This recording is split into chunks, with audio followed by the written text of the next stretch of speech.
বাংলাদেশের রাজনীতিতে যখন প্রতিদিনই নতুন নতুন ইস্যু জন্ম নিচ্ছে, ঠিক তখনই সামাজিক যোগাযোগ মাধ্যমে ভাইরাল হয়ে গেল এক অদ্ভুত বিষয়, তারেক রহমানের জুতা। হ্যাঁ, কোনো বক্তব্য নয়, কোনো সভা নয়, এবার আলোচনার কেন্দ্রে শুধুই একজোড়া পুরনো জুতা। ফেসবুকে ঘুরে বেড়ানো পোস্টগুলোতে বলা হচ্ছে, প্রায় 6 মাস আগে লন্ডনে লোকাল বাসে চলাফেরার সময় তারেক রহমান যে নীল রঙের কের জুতা পরেছিলেন, সেই একই জুতা তিনি বাংলাদেশে এসেও একের পর এক প্রোগ্রামে ব্যবহার করে আসছেন।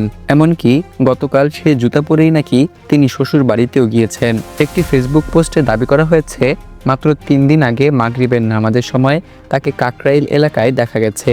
সেখানে তিনি স্থানীয়দের সঙ্গে দেখা করে গুলশান কার্যালয়ে ঢোকার আগে নিজ হাতে তার সেই ময়লা জুতা খুলে জামাতে নামাজ আদায় করেন। নামাজ শেষে নিজেই টিস্যু দিয়ে জুতা পরিষ্কার করে দোতলায় চলে যান। এই দৃশ্য নাকি অনেকেই স্বচক্ষে দেখেছেন। ভাইরাল হওয়া একটি ভিডিওতে দেখা যায়, সাংবাদিক ক্যামেরা জুম করে তার জুতার তলার অংশ দেখাচ্ছেন, যেখানে স্পষ্ট বোঝা যাচ্ছে জুতার নিচের অংশ ক্ষয় হয়ে সাদা হয়ে গেছে।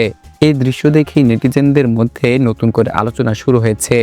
ফেসবুকে ঘুরে বেড়ানো পোস্টগুলোতে অনেকেই লিখছেন, আমরা যেখানে নিয়মিত নতুন নতুন জুতা কিনি, সেখানে দেশের সবথেকে সম্ভাবনাময় প্রধানমন্ত্রী নাকি একই জুতা মাসের পর মাস ব্যবহার করে আসছেন। কেউ এটাকে মিতব্যয়িতার উদাহরণ বলেছেন, কেউ বলেছেন সাধারণ জীবনযাপনের প্রমাণ।